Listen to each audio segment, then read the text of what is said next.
it's incredible to me. I'm the spirit of Glasgow. That's what I'm doing. I'm the spirit of Glasgow, COP26. And it's incredible to think how much has changed since that last COP. 6 billion gigatons we're taking out of the atmosphere, which would otherwise be swaddling our planet in a great eiderdown of heat. If you want one statistic to remind you of the fundamental unfairness of imposing swinging costs on countries that did not cause this crisis because they did not pump the carbon out there 200 years ago, as we did in the UK. Let me remind you that the whole of Africa, including the country we are in today, is still only responsible for 4% of global emissions. And that's why this has to be a joint global endeavor. I came away from COP in Glasgow really believing for the first time in my life that anthropogenic climate change might be capable of a solution. And the clouds of despair momentarily parted for me to see a tiny gleam of hope. And I could see a way in which we really might be able to say that we could restrict the growth in temperatures in our planet to 1.5 degrees by the end of the century. And I think Glasgow was a high point for the struggle against climate change. One of my critics in the Daily Telegraph, my alma mater, the Daily Telegraph, actually is a former advisor of mine as it happens, he scoffed at wind power on the grounds that it was medieval technology. Well, medieval, he said. Well, I point out that burning oil is positively Paleolithic. And I believe that the critics of this agenda, of what we're trying to do, massively underestimate the ability of the human race to harness the natural world, to come up with innovative zero-carbon solutions. Here in Egypt, they're soon going to be making the first zero-emission vehicles manufactured in Africa. So I say to you, this is the moment to put the electric throttle to the floor and build on all those programs that we got going in Glasgow. In the UK, of course, we're not only helping people with the cost of energy, we're making sure we can never again be so vulnerable to sudden gyrations in the price of gas. It was fantastic just now to talk to Rolls-Royce, who are making progress with their small modular reactors.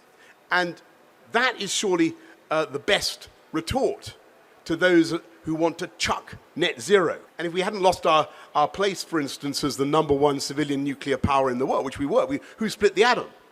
The United Kingdom. Well, it was split first in the United States, New Zealander, I think, but never mind. We had the first civilian nuclear reactor.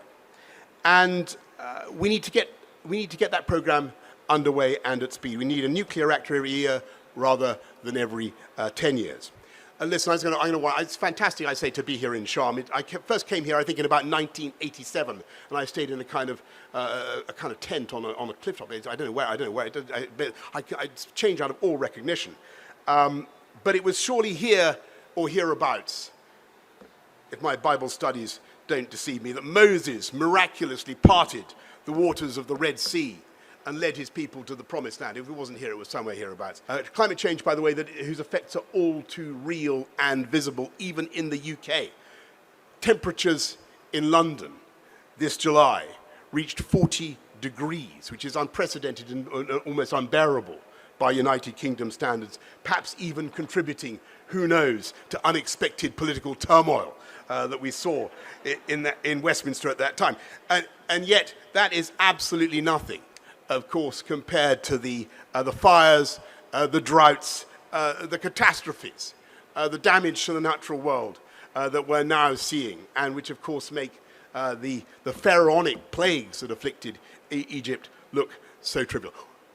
We can see the scale of the problem, but we also have the rudiments, actually much more than the rudiments of the solution.